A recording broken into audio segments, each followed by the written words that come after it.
What does it feel like to have friends? Part three. I usually don't open up with the title, but why not? Little bit of dramatismo. So I really would love to know what it's like to go out with a group of people.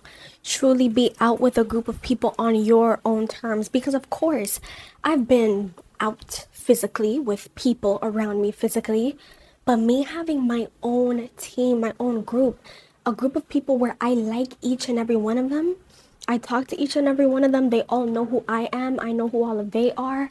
And we're out like a true friend group. They don't have to be super close because, there's some friend groups that are simply to go out, simply to eat. But have some of that. Like, what does it feel like to go to a restaurant with people, with friends, not just your family, not people that are taking your family out? Because my family has never done a straight up going out. And we've also never gone to a dinner. What does it feel like to go to a dinner? Like actually going out after 5 p.m. to eat not lunch but dinner. I'd love to know what that's like. What is it like to go out to breakfast but have that not just be free hotel breakfast?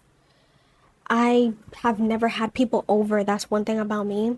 I remember the very last time we had somebody was coming over to work with my dad on something for something brief, well, brief, but long enough that I could have done something with the kids that were there. He had at the time 11-year-old and 4-year-old, and I couldn't do anything for them. Of course, I wasn't expecting anything or anything. Those I didn't shower that day, but at least I could have wished that I had the possibility of giving them something. That scare has also happened. That what do you call it when something catches you off guard and then you learn to not get that? Well, that has happened with my cousins before. We thought they were coming one day, long time ago.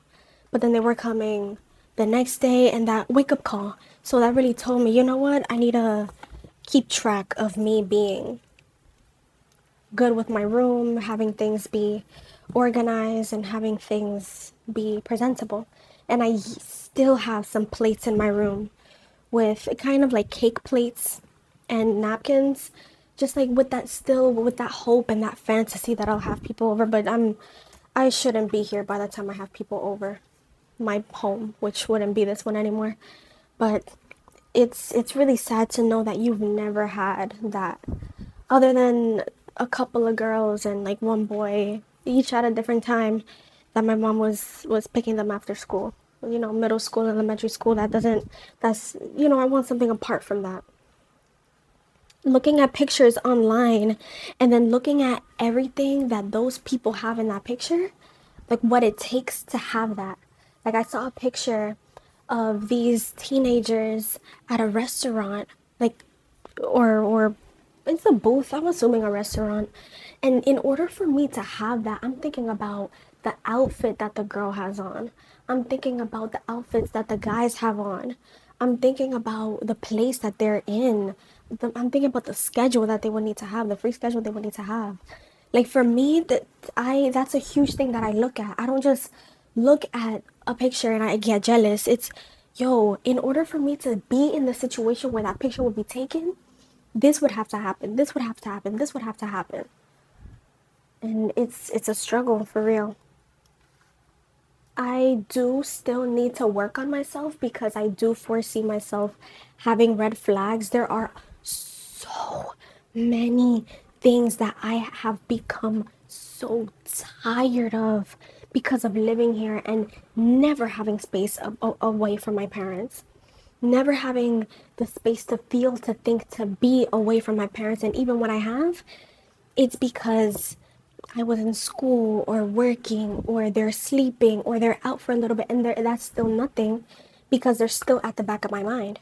That's what happens when you're sheltered. When you're a sheltered kid and you grow up with a lot of control and there's control past 18 years old for you, you start to feel this person's presence even when they're not there. So I do have to practice being alone. I don't wanna come to a group thing and I'm the only one who hasn't been to a movie theater and really experienced it for real. I'm the only one that hasn't been ice skating from the group. I'm the only one that hasn't been to an outdoor concert from the group. I don't want to do things under that type of circumstance.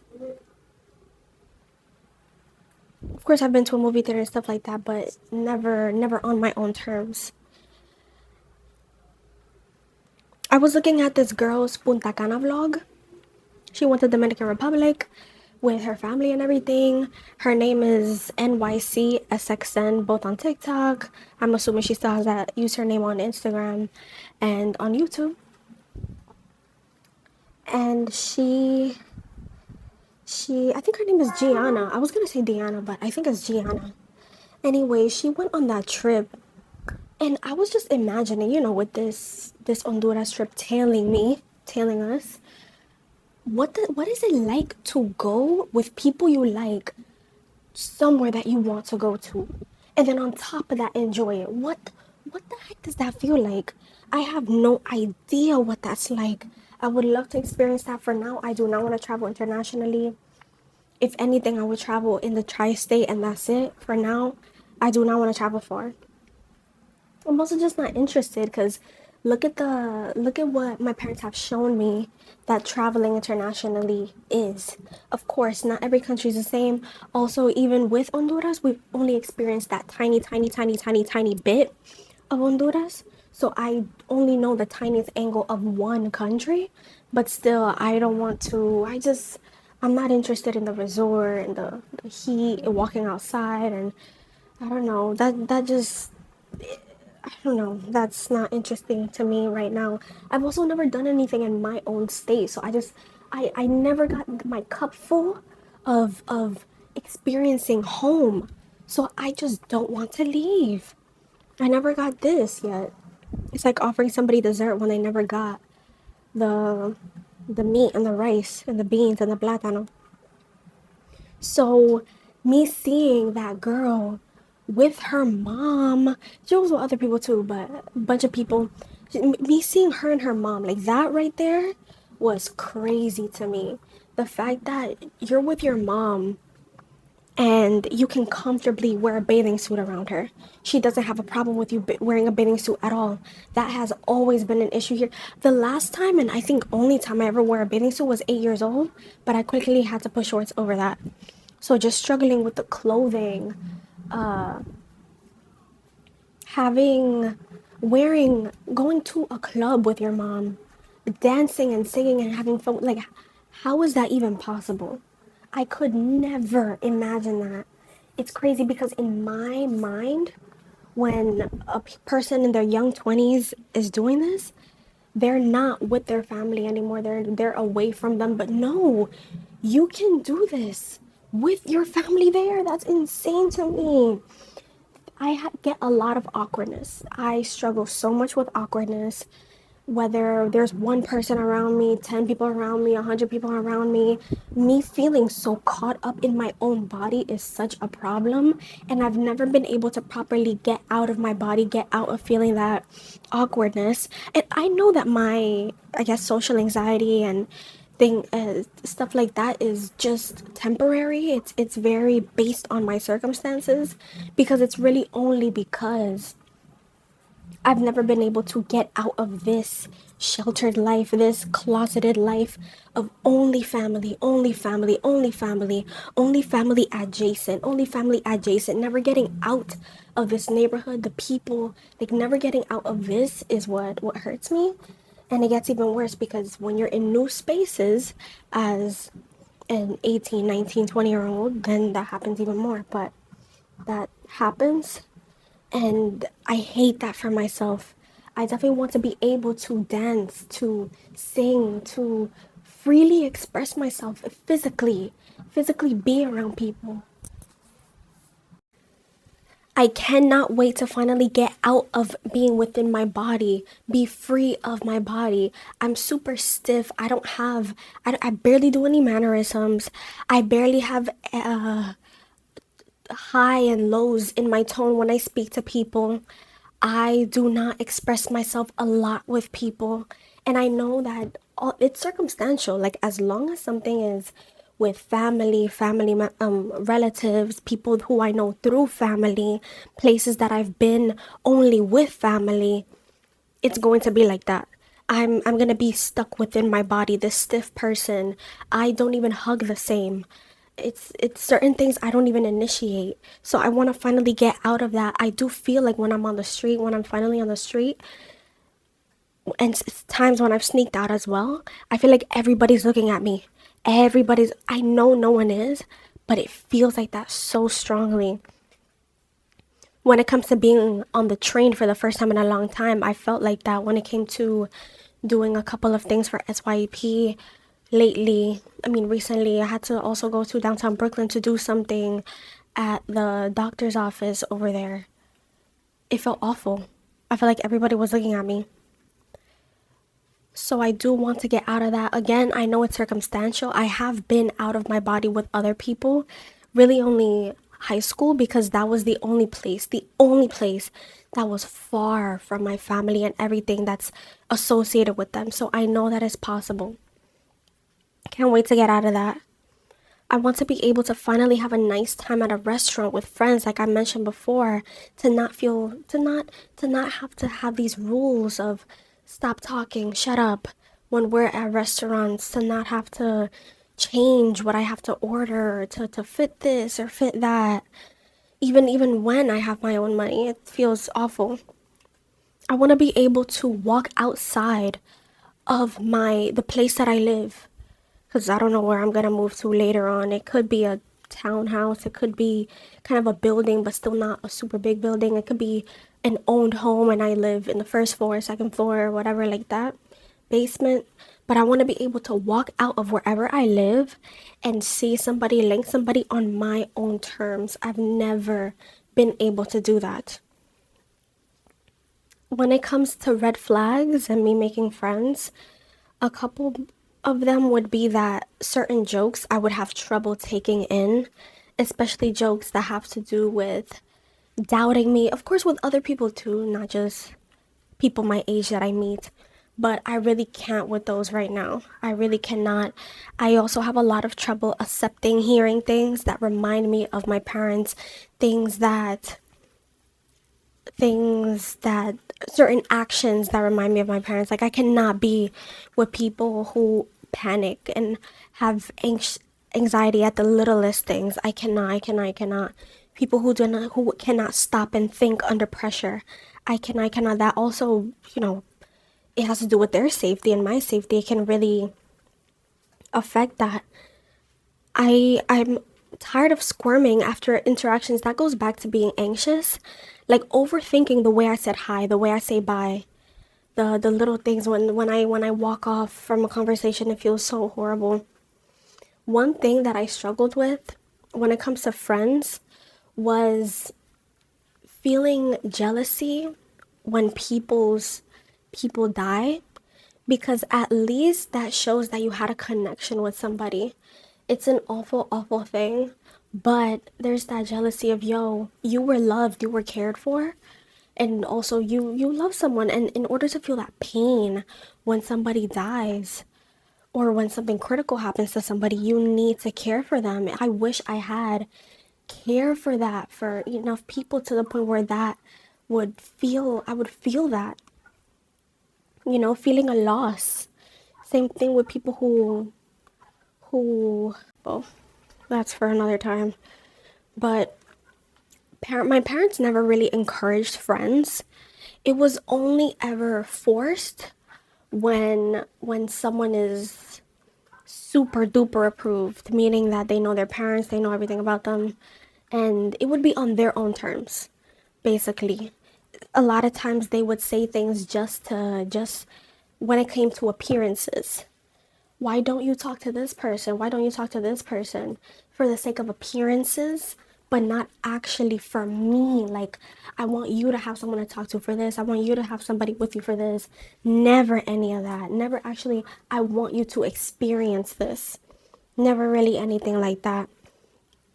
I also wonder when it's time to make friends. I'll talk more about my red flags later. But when it comes to making friends, how am I going to lower my standards? What are my standards going to be? Because yes, I am of a certain age, and yes, I'm human, so I'm going to want certain things in people and not want certain things in people. But because I'm a beginner to this whole friend thing, are my standards supposed to be lower? That's something really, really difficult for me to know. And even just in daily life, I constantly have to change what I want, sacrifice what I want for what my parents want, constantly change what my comfort is going to be for their comfort. It feels so awful that, yo, is this going to still be a thing? I I struggle with that because when it comes to things with group of people, that's also an issue. Having to go with what the majority wants, or having to go with what the person who's driving wants, or the person who is taking you on this place wants. So I wonder that, as well as things easily turning into a peer pressure situation. How do I manage that? How do I avoid that? Because some things, it's not like you're never gonna go out with multiple people, and some things can start with two people, but then another person tags along, another person tags along, another person tags along. How do I make sure that my safety is still there, that I'm still cared for by the people there, and that things don't get out of hand? Because that can happen as well. But I really do care about that and the peer pressure thing, because that can happen. Embarrassments, things, certain topics coming up that I am not familiar with because of, when you're going into making friends from growing up sheltered, there are certain things that you're not going to be comfortable with discussing, certain places you may not be comfortable going or super comfortable going, and then it just happens. You might start off at a movie theater, and then all of a sudden everybody wants to go to a water park. What do I do in that situation? Or certain topics come up, the topic of family, the topic of this. When it comes to red flags, I do think a lot about me not being able to acknowledge things enough, because me growing up with people, and especially lately, that I feel nothing. Oh, that's what this note meant. I'm so numb to a lot of things myself that I might accidentally project that to somebody else and think to myself, there are so many worse ways that this could be happening, or my situation is worse, and I could accidentally not care enough for a person, or unfortunately sometimes even see some people as weak because they've dealt with something for the first time at 22 that I've been dealing with since I was 10 years old. They got rejected by someone. Their idea didn't pull through. They didn't get that job. They're falling into social anxiety, and they don't know how to deal with it, and they have no idea. They're struggling.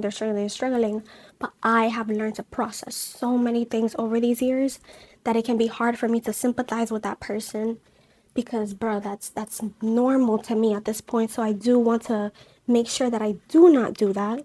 Not also not being super excited for certain things for people, because I had to pretend to not like so many things growing up, because I was basically not allowed to do to to get this, to get this, to get this, and that falls a lot into the topic of mom daughter relationships, when a daughter cannot dress the way that she wants, cannot look the way that she wants, cannot express the way that she wants, and tap into her femininity because of the restrictions that her mom puts on her. So it can be a little bit difficult for me with female friends to actually hype them up, because I've been told that this is maybe not wrong, but this is, and calling a certain name, or when it comes to dyed hair, me actually saying this looks good, that looks good, can be hard for me. You get a new piercing, it can be hard for me to say that looks good. And it can be a real struggle, not only because part of me fake doesn't like it, because I was taught for so long that that's not okay. Not taught that it actually is the idea attached to me, but taught as in I feel wrong, I feel guilty complimenting you on something that my mom always beat up people about, criticized people about heavily, would never let me do. So it can be hard for me to do that. I also don't want to be the type of person moping around and getting sad, which is why I it's very important to me to be with one person at a time, maybe two people at a time, because I'm gonna struggle. I think I'm gonna struggle. I could forget about everything. I could just forget about everything, all the bad stuff. But when we could be walking, I could be walking with somebody, and I see a family, especially a parent with their teen child or teen children, or a whole family with teens, even young ones too. But just seeing the drastic difference between my family and someone else's family, seeing a mom and daughter interact in a way that mine Just keep walking. would never happen with mine. Are you actually investigating for her? So I don't want to be shutting down in the middle of conversations, all of a sudden getting sad. That's something that I really do not want to do, because, bro, that really can ruin the moment. I don't want to do that. I also don't want to be awkward. I don't want to be the one that just doesn't respond to certain things, because that can happen. I was thinking that I should, depending on the type of people that I meet, yes, I am in Brooklyn, so there are a lot of Caribbeans, maybe learn a lot of modern music. With Spanish music, it's easy. It's you can understand it a little bit more, especially when you're here for a long time. But with these other types of music, oh my god, I have to actually look up the lyrics. Even with Spanish music, I still have to look up the lyrics, especially this modern stuff, because the lyrics they don't really make sense. So you gotta look this up. So I don't want to be the only one that doesn't know the song. I want somebody to make a reference and I understand it, at least with a song. Even keeping up with the news is something important that I want to do. And I also want to just experience things. This is difficult because maybe I'm going to need younger people. Maybe if I have to make friends with a little 18-year-old, I will. But I want to just experience things, because I still am experience-wise between 10 and 17 years old in so many things. I never got to do certain things past. I never got to experience anything past, I guess barely anything, but pretty much nothing after 17. Yes, I've been to Manhattan for work reasons, job interviews, other program stuff, tech stuff, and actually 3 times for leisure activities, but so pretty much Manhattan has just been a place for working. And I want to, when I go to a movie, I really need to soak in these experiences, because I never got to do something on my own terms. I cannot just do something regularly, rush through it. I cannot just go into a movie theater, go sit down. I have to actually soak up, yo, I'm actually here. I'm actually with people that I want to be with. I'm actually here on a sunny day wearing clothes that I want to wear. I'm actually here with a hairstyle that I want to wear, going to a movie that I want to see. Like, I really need to soak in these experiences and really process them, which, not everyone wants to be around somebody who is so focused on soaking in all of these things around her. So those are my thoughts on friendship. What questions on how it will be? Questions on how to even make them and navigate them, especially as a sheltered person who hasn't made any new connections since 17 and never got that 18 and 19 experience, and is now trying to navigate this at future 21. Not 21 yet, but soon enough, soon enough. And so I wonder some stuff. So yeah. Oh, also another thing, later on I'm going to talk about how I don't really want to make friends with, once I know somebody's friend, I don't see myself wanting to have a familial bond with their family. Just too many memories of my family. I honestly do project. And yeah. Oh my god. First time I don't know how to do an outro. Well, let's just hope I link a couple of people this year. Let's hope I go finally to at least a car meet. Let's hope I finally do something, but real. I don't want to become desperate. I do not want to end up doing something with activities that I do not want to be. I don't want to, that I'll regret. I don't want to get so desperate that I just am with anyone or any people and get caught up. I don't want to do that, but whatever happens, happens. Let's see how the rest of 2026 goes and into 2027.